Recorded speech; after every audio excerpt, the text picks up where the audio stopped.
Hey, Scott. Hey. Thank you for joining us on the show today. Sorry, we're kind of at the end of a review there, so apologies for that. Thank you for joining us. Tell us about your movie, Mafia Wars. Well, first of all, I want to say that I'm a design nerd too, because good. My uncle was a pretty famous architect, and he built he built the upper section of the Sears Tower years ago, obviously, and he took me. I was there. He took me. He built Bill Gates's house in Seattle in the 90s.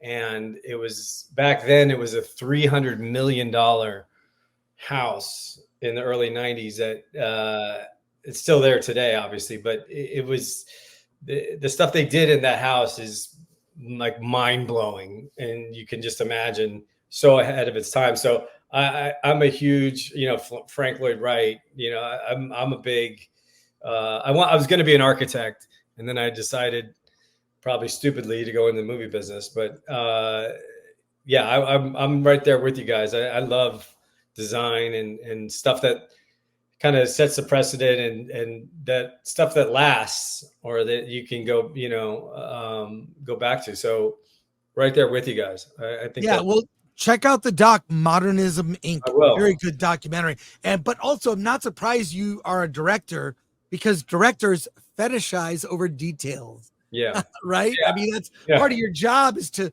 look at all the details. But tell us about Mafia Wars.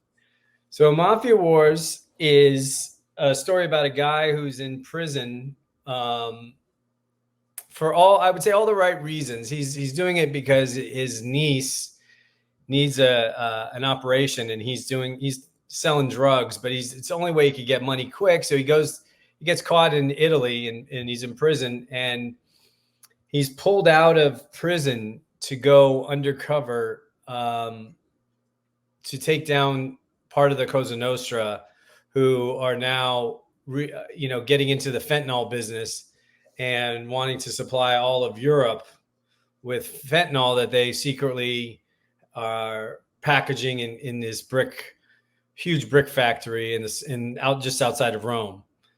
So it's really about a guy. And Tom Welling is the star.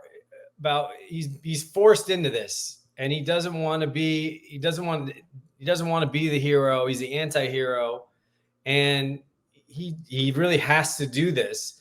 And unbeknownst to him, the first day on the job, all the other undercover agents are discovered.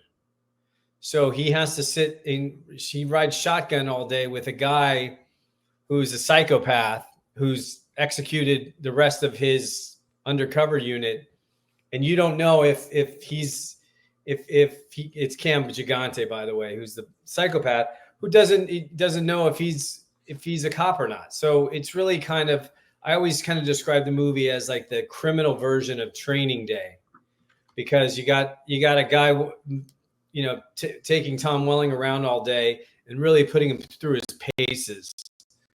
Having to kill, he does drugs, he has to kill people, he has to, walk in impossible situations. So it's really kind of an action thriller in that way, that I think hopefully will keep the audiences guessing till the very end of like who's on what side and what's everyone's ultimate motives in the film.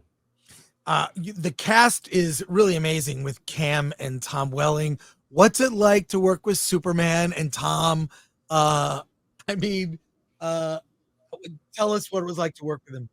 Well, Tom, because he was on Smallville for so long, he's known as Superman, and it's kind of hard to escape the cape, for a lot of these actors. Henry Cavill is going through the same thing kind of right now, but he's such a great actor, and he's so versatile. And when we talked about doing the movie, it's the complete opposite. Because he's not the guy, he's not the hero. He doesn't want to be there. He's looking for the way out. So I think that really appealed to Tom in terms of, playing a guy who's forced into doing good things. And I think that, he's in that regard, he's like you or I. If someone puts a gun to our head, says go do that, it's like, I guess I have to, but I really don't want to. I want to go home and watch a movie. I don't want to go, have to participate in all this shenanigans, I would say.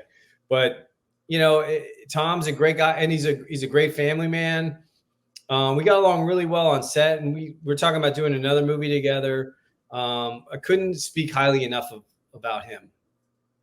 And tell us about like working with guns, and like gun safety and working with guns on a film. I mean, we take it for granted, everyone knows, but it is, when you have a film that involves a lot of guns, that is something that you have to be mindful of. Well, as you know, we're talking from your other segment into this one, as the architect of the movie, as a director, you really, the buck stops with me. If somebody gets a paper cut on set, it's my fault.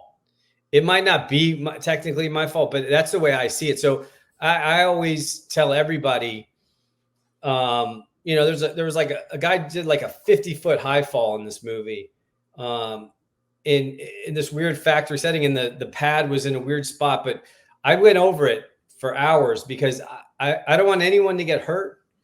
After Rust, obviously, and the Alec Baldwin thing, we didn't use blanks. We used all CGI gunfire because it's a smaller budget movie, so you don't have as much time to prepare for stuff like that.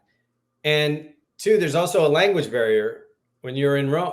All the stunt guys are gung ho in any country, and they're great, but it's like they don't speak English, so it's like translator. I don't want anything to get lost in translation, so we used all CGI gunfire in this, and that to me,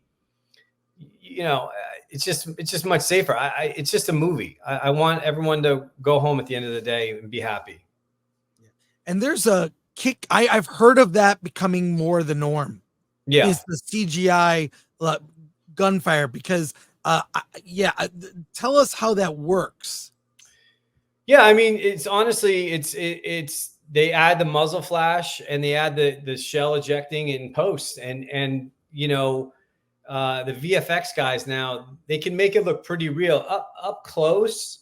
If you have a really close, sometimes it doesn't pass the smell test a little bit, but for the most part, it's hard to tell what's going on. And if you have the actor do a little bit of recoil and there's quick shots on that, I think you're fine. But I think it's just much safer because these stunt guys have to do enough in car rollovers and all kinds of stuff. That there was a guy in the movie. We shot in a 400-year-old Italian villa, and he fell down the stairs, and these big opulent stairs, like wooden staircase, and he fell probably 25 stairs down. That's hard enough. Like I don't, it's like, and then you ask somebody to put a gun with the muzzle flash, and the blanks can go off, the half quarter loads, and those things. By the way, it's loud too. It's bad on people's ears. It's not worth it for the most part. If you can shoot an up close of a gun going off, maybe, and the whole crew is standing far away because it'll look good on camera, I buy that. But I think preparation and experience on your stunt crew and your armorers have to really be top notch, because it's just not worth it. We've got over 1,000 people watching live, and they have a lot of questions for you. We'll go to the questions, but before we do that, one last, what was the biggest challenge making this movie? The biggest challenge is Rome itself, because we shot, I don't know if you've been to Rome, but we shot all around, like the Colosseum, the Vatican, the Forum, which is a very famous place too. We shot at they're priceless locations. So, getting the crew and putting the trucks where they need to be. And then we shot in the springtime. So Rome is packed with people. So it's crowd, getting the crowd all pushed back and having to deal with that stuff. So I think the logistics of Rome itself, but the trade-off is if you get it right and it's priceless. So it's the backdrops everywhere you point the camera there, you can't go wrong. So I think that was the logistics of just kind of, and then the crew was great, but again, they didn't speak English, and if things were going wrong, they really didn't speak English. So it's like, you're like, guys, everyone kind of forgot English, but I had a great time. My wife plays Sphinx, the female lead, and my daughter is in the movie. She plays the 3-year-old. So I had my family over there. It was a once in a lifetime experience shooting in Rome. Well, I bet the food was really good. Yeah, you literally can't go wrong with the food there. I mean, the smallest place, you'd be like, this place looks like a hole in the wall place, and like, it's been there for like 150 years or something. So you're like, it's got to be doing something right. I don't know how much time you have, but we'll get to as many questions as possible here, starting with the nerd far away who asks, "Hail, Mr. Windhauser, what do you think about the Tropicana resort going away in Vegas?" It's an end of an era. I grew up in LA, so I was always in Vegas. I have family in Henderson, which is right in Vegas. So it's an end of an era. I think you gotta. I think you gotta. Always, I have one saying that I truly believe, and it's funny that you, again, from the architecture stuff from your previous segment, progress always wins out. Progress is always going to pretty much, in politics, in technology, somehow progress is going to win out. So I think that it was the most expensive hotel at the time, but the new, everyone wants the new one. So if you're an old hotel in Vegas, I would not invest in that one. I would invest in the new one. Hey, it's me in HD, who's a member, says, "I saw the trailer for Mafia Wars, and all I can say is Tom Welling sold." Yeah, I think Tom it plays like a 180 from his character in Smallville, and I think that it's really good to see him stretch his legs that way. And he's a lot of fun, and he's a great lead. He's a big dude. He's in good shape. He is an action star, and I've worked with other actors that were action stars, and you're like, they're small guys or they're this or that. Tom can hold his own in the acting department and the physicality. So I think you'll be happy to see what he does in this film. Solomon Thornton asks, "Greetings, Sir Scott. Any advice for beginning filmmakers?" Yeah, I have a ton of advice, but I'll keep it simple. You can shoot a movie on this. What I would do is two things. I learn something about shooting, and the phones make it pretty easy to do, and learn writing, because writing will lead you to shooting. Because I started off as a screenwriter, and people eventually let me direct something that I wrote. And, I went to film school for directing, but it's hard for someone to go, "Here's $2 million, go make a movie." They want to see what you can do. So as a writer, you can really kind of get in there and get to know people in the business, and someone will give you a shot. Cool. All right, more questions here. We have a lot of comments. Let's see.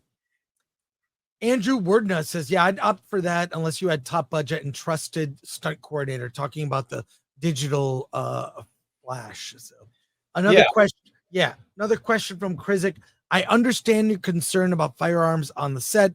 However, especially for up close shots, why not consider using Japanese model guns, at least to get the proper recoil action?" Agreed. The problem is, again, when you're doing a movie this size, you don't have two things. Time, you don't have time as a luxury, and you don't have money as a luxury. So sometimes you have to make sacrifices, and like the armor will come to you and say, "Here's all the guns we got. Pick." And it's like the guns in the movie, I always write very specific kind of guns, because I think certain guns look really cool, and then they come to you and say, "Oh, we don't have that gun." And I said, "Well, it's in the script," but they're like, "This is all we can get." So I agree on the up close for the recoil, but it's a question of time and preparation. So if you can make that work, and you can, again, as a director or the architect, you have certain things on your list, that your wish list, that you got to kind of sometimes sacrifice some of your babies in order to get the film made, because time is not your friend. Hey, it's me in HD. Getting film permits in Rome more difficult than here in USA? Yes, very difficult. The bureaucracy there, only because you're really in the biggest tourist town that you can possibly imagine. There's people everywhere doing everything, so getting those permits, getting permits that, we filmed, like you said, at the Forum, and we could only shoot there for, I think it was like 4 hours they let us shoot. So it's very political, and older countries like that, there you got to know somebody, and that person has to be able to talk, and it's not like, the States. Certain parts of the States are hard to shoot in too, but it is difficult. It is difficult. And last questions here from Dennis Wright. Sounds great. Where can we watch it? And this sounds, James Willard, this sounds like a good movie. Will it be released in the UK? So where can you watch it? Is it coming to the UK? Yeah. Yeah, it'll be everywhere. It's like right now you can get it on Amazon, Apple, video on demand. It's so funny because I was talking to Saban about this. When people, it becomes confusing because it's on streaming sites, but streaming can mean Netflix. It's not on Netflix yet. It'll probably go on something like Hulu or HBO or something, but at first they want to see how many people will pay for it. So definitely on Apple, definitely on Amazon Prime, or that site, but it'll be and Vudu and all those places where you can pay for a movie. It's on right now. And if you're in the UK, use a VPN. Then you can change your territory and then get stuff. Yeah. Didn't say that. Hey, Scott, thank you so much for joining us on the show. Congrats on the movie and your next film. Please come back and talk to us. Absolutely. Pleasure, guys. All right. Take care. All Have right. a great weekend. You too.